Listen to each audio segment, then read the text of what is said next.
ભાવનગર જિલ્લામાં ફરી એકવાર સિંહ દ્વારા માલધારી યુવક પર હુમલો કરવામાં આવ્યો। આ ઘટનાથી ઘેરા પ્રત્યાઘાત પડવાની શરૂઆત થઈ છે।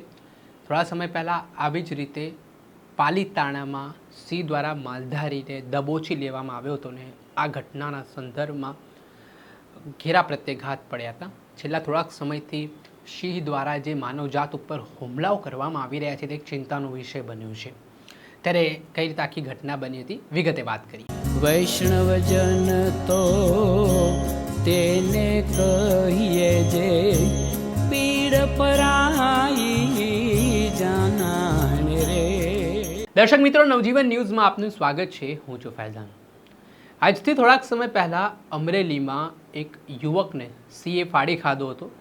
તે ઘટનાથી સમગ્ર ગુજરાત હચમચી ગયું હતું।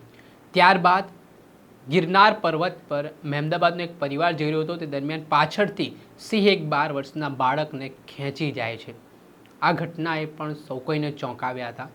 ત્યાર પછી ભાવનગરના પાલીતાણામાં અડધો કલાક સુધી સિંહે માલધારી યુવકને દબોચી નાખ્યો હતો ને ત્યાર પછી ફરી ભાવનગરના આવે સિહોર તાલુકાના ટોડી ગામમાં માલધારી યુવક પર સિંહનો હુમલાનો બનાવ સામે આવ્યો છે।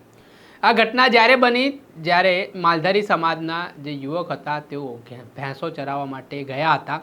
તે દરમિયાન સિંહે પહેલાં ભેંસોનો શિકાર કરવાનો પ્રયાસ કર્યો। ત્યારે માલધારી યુવક ભેંસોને બચાવવા માટે જ્યારે બચાવમાં ઉતાર્યા તે દરમિયાન સિંહે માલધારી યુવક જે વિજયભાઈ બલિયા છે તેમના પર જીવલેણ હુમલો કર્યો।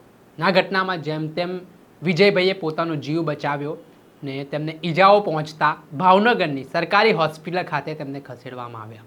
ઘટનાની જાણ વન વિભાગને થતાં વન વિભાગની ટીમ ઘટના સ્થળે દોડી આવી હતી ને સાથે જ જે વિજયભાઈને ઈજાઓ પહોંચતા વન વિભાગના અધિકારીઓ છે તે હોસ્પિટલે પહોંચ્યા અને નિવેદન નોંધવાની શરૂઆત છે તે પોલીસ જે વન વિભાગની છે તેમના દ્વારા શરૂ કરવામાં આવી।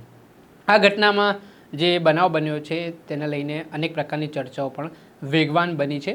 જે રીતે સિંહે આ ફરી હુમલો કર્યો માલધારી યુવક પર ને આ મામલે હવે ખેડૂતોમાં પણ ડરનો માહોલ જોવા મળી રહ્યો છે।